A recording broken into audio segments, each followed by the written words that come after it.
So I remember watching Gotham, the TV series. It was a great TV series. Now, at some point into the series, Oswald Cobblepot, also known as the Penguin, he establishes a system where criminals need a license for them to commit crimes, essentially selling permits for crime. So this was a way for the city Gotham and Penguin to profit off of the crime. And when I watched it was so funny, man, because they were so serious, as if this was like a real dead-ass law. So you would have Jim Gordon, who would still arrest some of these criminals, take them to the police station. The criminals would get pissed off. They would pull out their permit. They're saying, I'm suing the police station. I have a permit to commit crime, etc., etc., etc. It was funny and really creative. And it was something that you would only see in the movies. At least that's what we thought. Now you have Donald Trump that has given the green light for criminals to commit whatever crimes they want to commit now. All they need is an ICE license, an ICE permit, which is really just an ICE costume. Basically a vest, sunglasses, a mask to cover up their face, a gun or a taser, and they can go kidnap anybody they want off the street. They can act as ICE vigilantes. They can rob people. They can sexually assault women. You actually work for ICE? No, not at all. Nope. Explain the outfit. It's $29.99 on Amazon. I would recommend buying a small if you're my size. This one's a little too loose for my liking. But yeah, if you want some entertainment, wear this and go to a Home Depot in a sanctuary city like where I live right now, Washington, D.C., and you'll see all the illegals. Not all of them, but you can maybe see a lot of them start to run away, and you feel like a group fitness instructor. It's really good. And you actually think that's funny? I think it's hilarious. Absolutely. We know them. In late January, a man in North Carolina was arrested for allegedly pretending to be an ICE officer to assault a woman. In April, a woman in Florida was arrested for allegedly posing as ICE to kidnap her ex-boyfriend's wife. And just last week in Philadelphia, there was this. This man was posing as a federal immigration officer when he walked into this car repair business right next door to the Philadelphia Police 15th District and Northeast detectives and robbed it Sunday afternoon. The man wearing a badge, blue latex gloves, a tactical vest saying security law enforcement agent with a black baseball hat and sunglasses on. This second surveillance photo shows him when he zip-tied the cashier, who told me she's from the Dominican Republic, a legal resident since 2007, and says every time she turned around to try to get a good look at the man's face, he strongly twisted her around, bruising her arm, telling her he was with Immigration and Customs Enforcement, better known as ICE. I have asked for IDs. Can you please tell me that you refuse to give us your IDs? We don't need to give you IDs. You don't need to give us federal. IDs. We do not need to give you IDs. So how do we know you're federal? How do we know you're federal? That was the scene in Great Barrington, Massachusetts late last month, as masked men with guns grabbed a gardener from his worksite and drove away with him in an unmarked car with blacked out windows. Immigration and Customs Enforcement, also known as ICE, has since confirmed those masked men were federal immigration agents.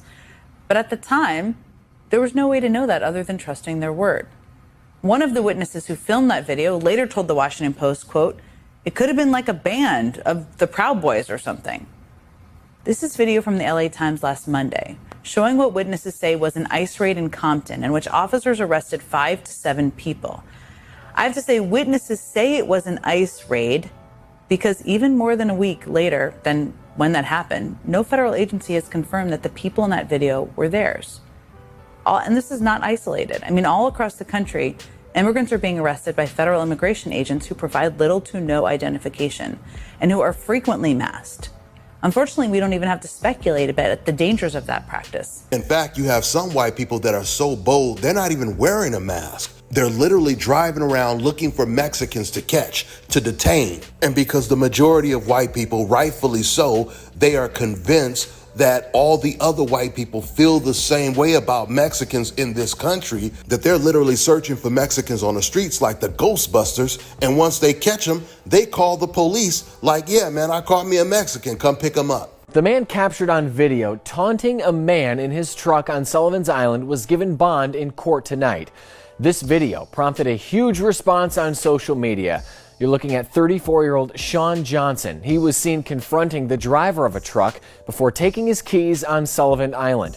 He's now facing additional charges. The video also shows Johnson asking the driver if he's from Mexico before taking the keys out of the truck's ignition. This also happened after Johnson called 911 to report someone driving without a license. You from Mexico? You're going back.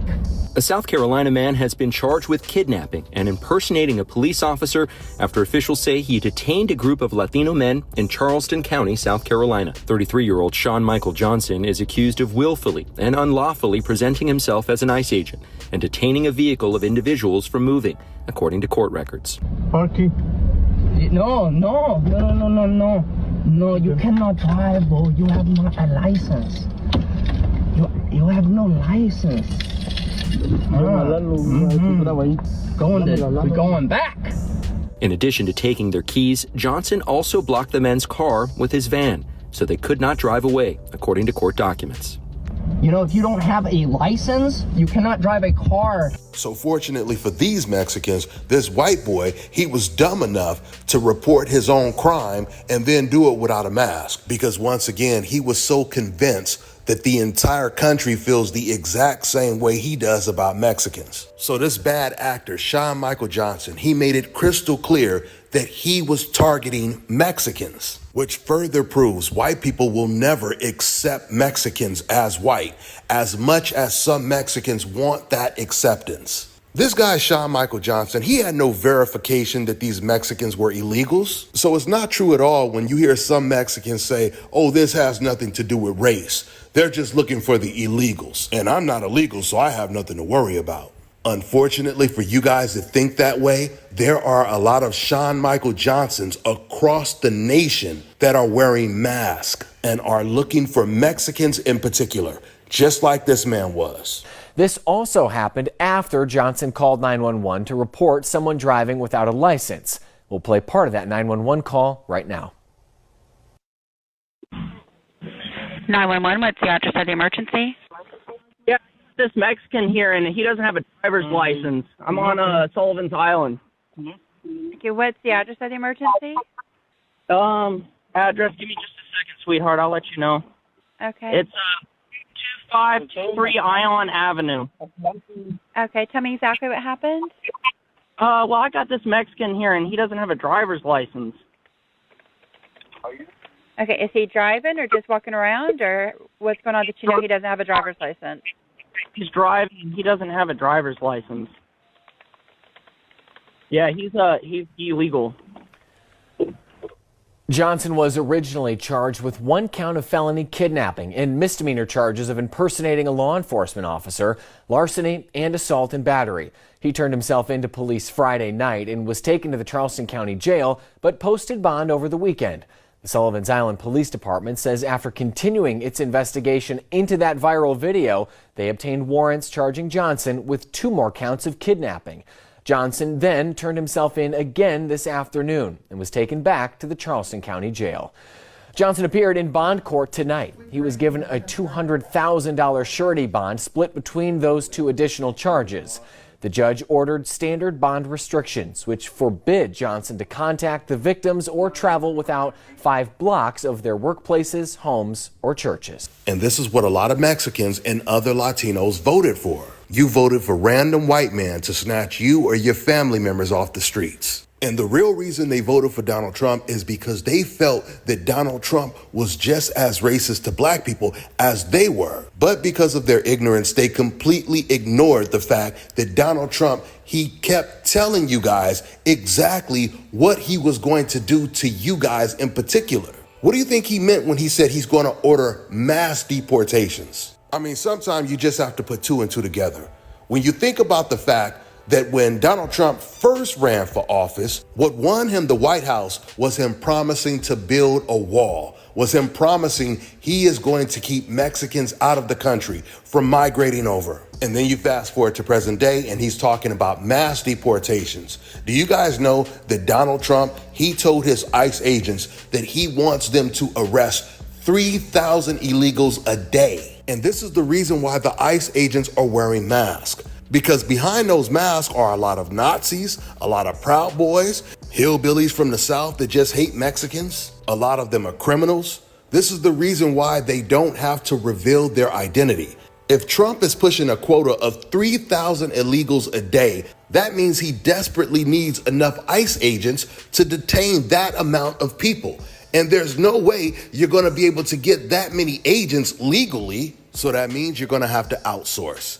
If you guys notice, there hasn't been too many Nazis protesting, marching down the street lately, right? Ever since we've been having all of these ICE raids. That's because now they're all busy looking for Mexicans and other Latinos to arrest. But at the end of the day, like I said, this is what a lot of Mexicans and other Latinos voted for.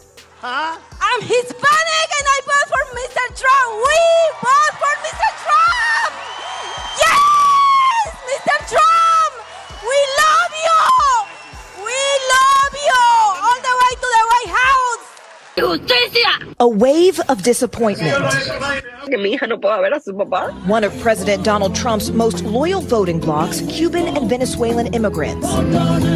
Now speaking out in Miami, a Republican stronghold, as the recent wave of deportations hits home and the Trump administration moved to end temporary legal status, or TPS, for more than 500,000 people who arrived during the Biden administration. Elena Conde says she came here from Cuba on humanitarian parole in 2023.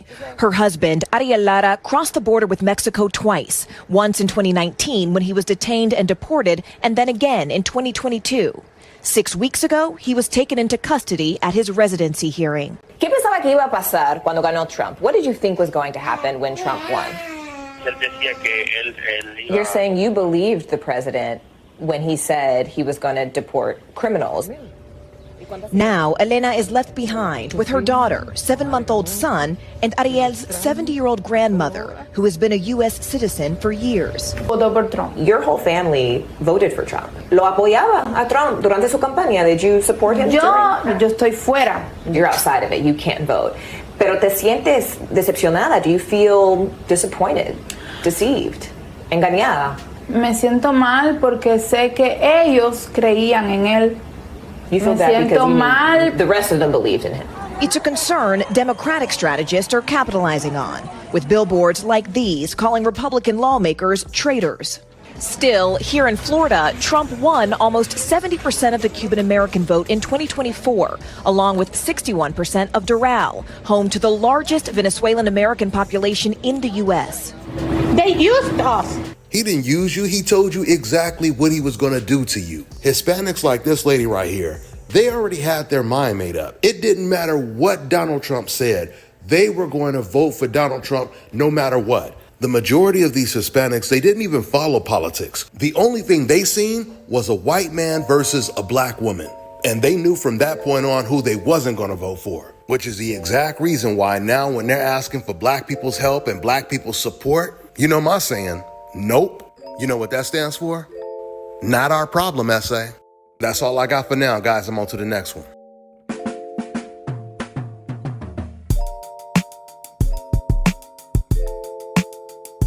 All right, now check this out, guys. If you're looking to repair eczema scars, burns and bruises, dark spots and blemishes, fever blisters, diabetic ulcers, this right here is the perfect product for you guys. It's called LO Decay Face and Body Oil. Athletes and top-ranking boxers, they're also using it after training to reduce swelling, inflammation, and to ease the pain. So get yours today. Go to lodecay.com, like them on Facebook, and follow them on Instagram. Let me tell you guys about Issa Israel Law Firm. It is a full-service legal practice based in Denver, Colorado, an emerging hub for combat sports and high-altitude training. If you're a fighter inside or outside of the ring and you need a law firm you can trust to fight for you, visit thefighterfirm.com or email help@iilawfirm.com. Legal representation is usually limited to plaintiffs or defendants in Colorado, but iFirm can help anyone in the world with trademarking their business name, logos, and U.S. immigration issues. This brother has been my attorney for a while and helped guide me through all kinds of business and civil issues, so make sure you guys go to thefighterfirm.com.